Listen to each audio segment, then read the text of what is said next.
Lihatlah awan putih yang cantik ini. Terlihat ringan dan lembut seperti kapas, bukan?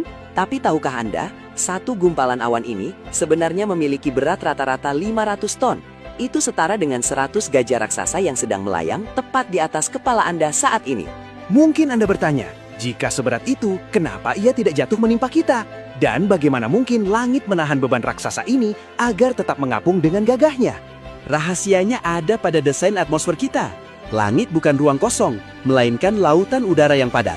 Awan tetap melayang karena ia tersebar dalam miliaran tetesan air mikroskopis yang ditopang oleh aliran udara hangat dari bawah. Keajaiban struktur ini ternyata sudah dijelaskan dalam surah An-Nur ayat 43. Tidakkah engkau melihat bahwa Allah mengarahkan awan, lalu mengumpulkannya, kemudian menjadikannya bertindih-tindih? Kata bertindih-tindih adalah kunci sains untuk awan cumulonimbus, awan vertikal yang menumpuk tinggi. Disinilah energi raksasa tersimpan.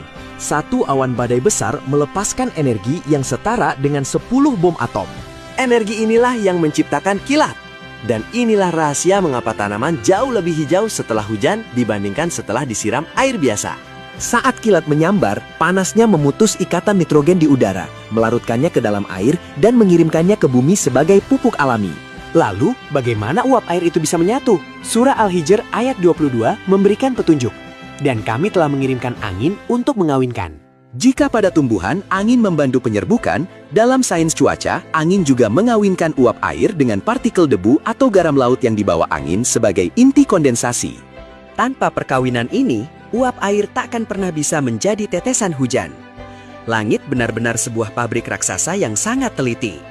Bahkan saat tetesan itu menjadi berat dan jatuh, Allah menciptakan atmosfer sebagai rem raksasa. Tanpa gesekan udara, satu tetes hujan bisa jatuh secepat peluru, mencapai 600 km per jam.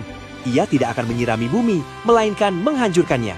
Tapi, hebatnya, hujan bukan hanya menyiram, ia juga mencuci langit. Saat jatuh, tetesan air menangkap polusi dan bakteri di udara. Itulah alasan mengapa udara terasa jauh lebih segar sesaat setelah hujan reda. Fakta lainnya, air yang Anda minum hari ini adalah air yang sama sejak jutaan tahun lalu. Jumlahnya tidak pernah bertambah atau berkurang.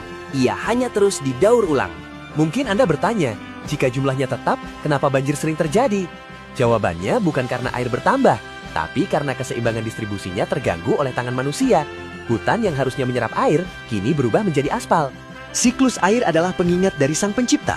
Jika setiap tetes air, setiap debu, dan awan seberat ratusan ton dijaganya dengan perhitungan sepresisi ini, mungkinkah Dia membiarkan hidup Anda tanpa arah?